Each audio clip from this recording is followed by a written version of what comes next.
Stephanie Kwame here from the CAD Academy. The design process usually begins with the client contacting the architect or the architectural firm and wanting to do a specific project. So then the first thing that happens is they have an initial contact where they meet together and they talk about the scope of the project. So the scope of this project is there is an existing building, and today we're going to draw in the existing building, and the owners want to have an addition put on this house, but they want that addition to look like the existing, that kind of blends in with the environment. Some of the things that they want for this new addition is the husband wants a workshop. He's retiring, he wants all these tools. He is going to be doing projects himself. So he wants a big space, and he has power considerations with the equipment that he's going to be purchasing, and he knows exactly the equipment that he's going to be purchasing. There will also be a space in the new addition for the wife, and it is her studio. She's artistic, but in this space they both want it to be flexible. So say they have an extra guest and they don't have a place to put them, they could go and stay in her studio. So there will have to be, a restroom of some sort, and also maybe a mini kitchenette in her space as well.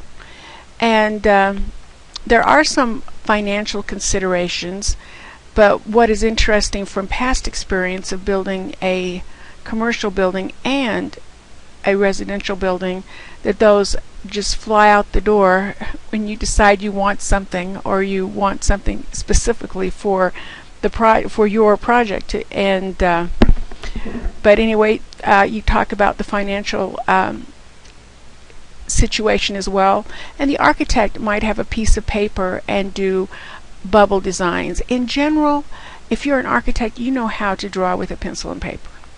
So again, if your instructor is having you do board drafting, that's a wonderful thing, because at some point in time you're going to be doing that.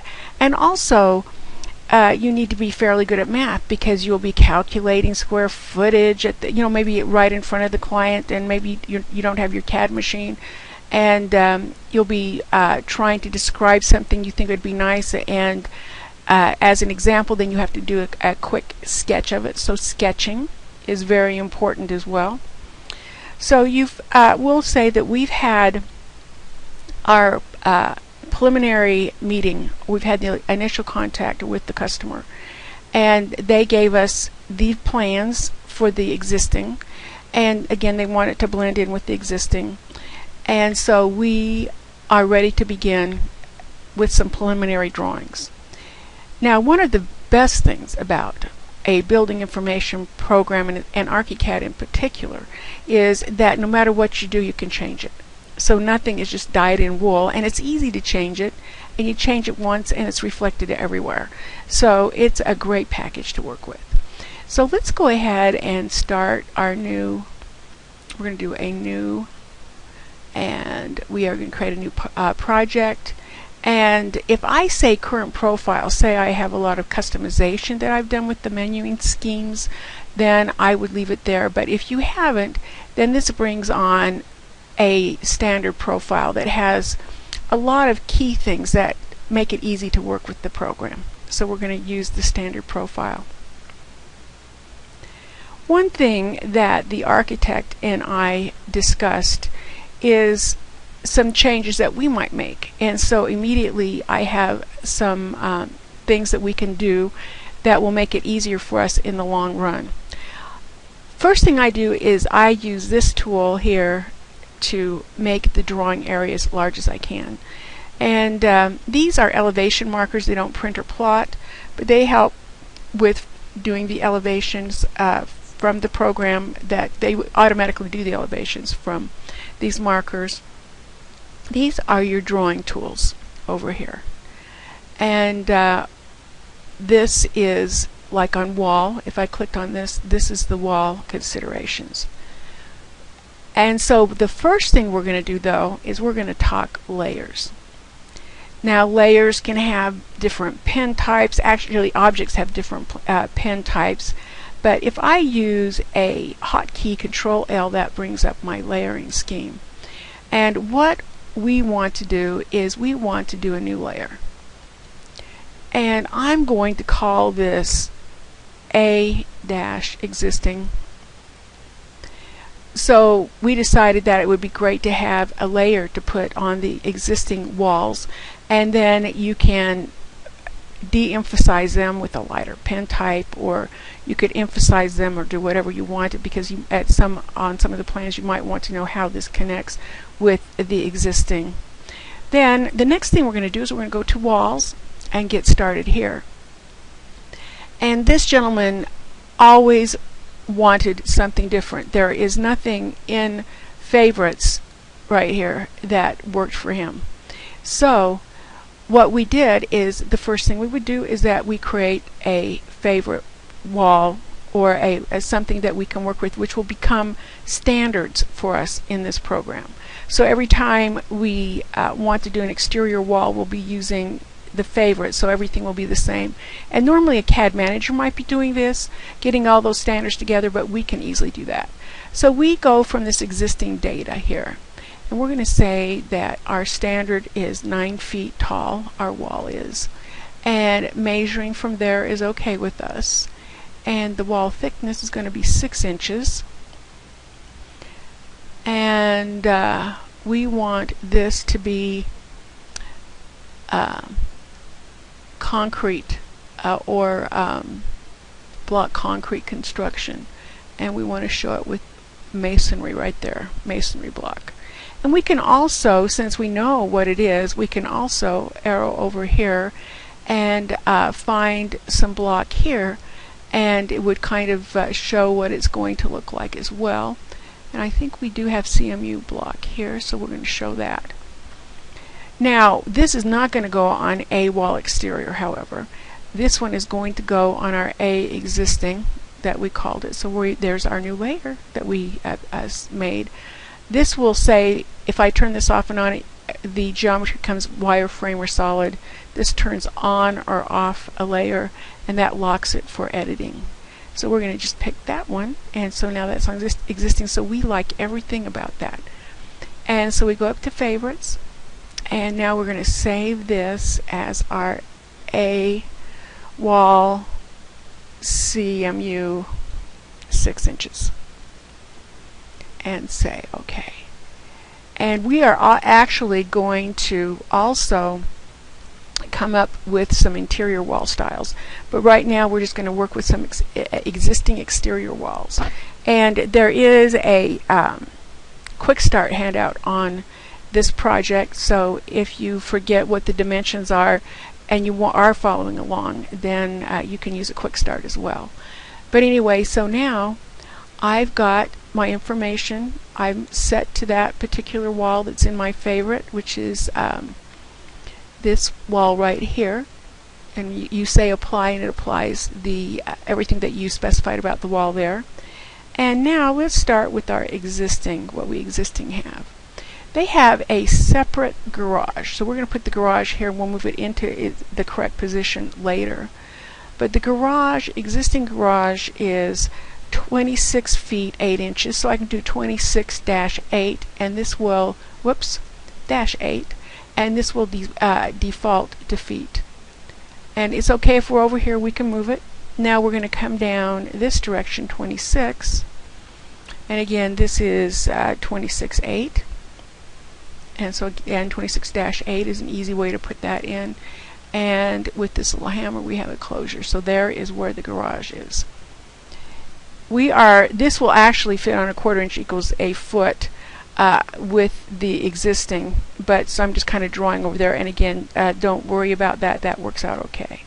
So now let's put in some of the existing house. So we'll start up here, and again we may have to move these things, but that's okay. Okay, I'm going to start, and we're going to head down here 78, so it's long. The customer has a huge lot in the desert, and it's in an area with all custom homes. It's 22 this direction, and it again has various it's on a lot that has contours. We're going up here 50 feet. We're going over this direction 10 feet, and then notice if I need to I can drag this and come up and down, and then let's come up 12 feet. We'll go over here for 10.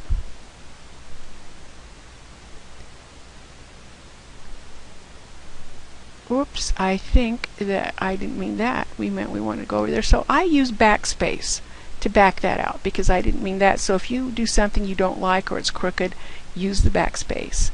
This is actually 2 feet 10 inches, so 2-10 is what I really wanted. And then we come up here, and that is 16. And then that should close. So that is their existing. That's a long building. Let's take a look at it. And because of the contours that are on this lot, our addition is going to be going out this way because they have plenty of space. And the original architect put different roof types along this so that you would have a different experience on the interior in different living spaces. So if he wanted it large and expansive, he might put on a like a very tall gable or something like that. We're going to go back to the first floor.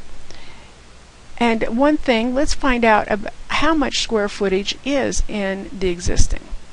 So we can go over here to zone, and we'll just go ahead and select this. And what I meant to do is we didn't have it on automatic. This with the selection I have here, always be aware of what's up here on this info box. So if I do zone, this goes out and does the interior out to the interior, and the other goes out to the exterior. So we'll select here, put the text in, and let's go up and see how much area the existing is. It's 1,929 square feet plus their garage, so it's a pretty good sized living space. Let's check out the garage here by using the zone as well. So we're going to select this text here. Let's check how much they have in the garage. So that's 642 feet. So we do have 642, and then if you consider this space over here of 1929, so if you don't think that this architect sits by me with pencil and paper doing, and he also has a electronic calculator on his desktop. He's constantly calculating things and figuring things, and so again, if you thought that you wouldn't have any more math when you got here, that is incorrect. So you might say they have 2571 under roof because they've got both of these buildings on site. So we're not going to do too much with the existing except for showing the shape of the existing. And this ends our lesson 1. And if you want to go out and test and try what we did here, that would be great. And on our next lesson, we're going to start with the new edition. Thanks for listening.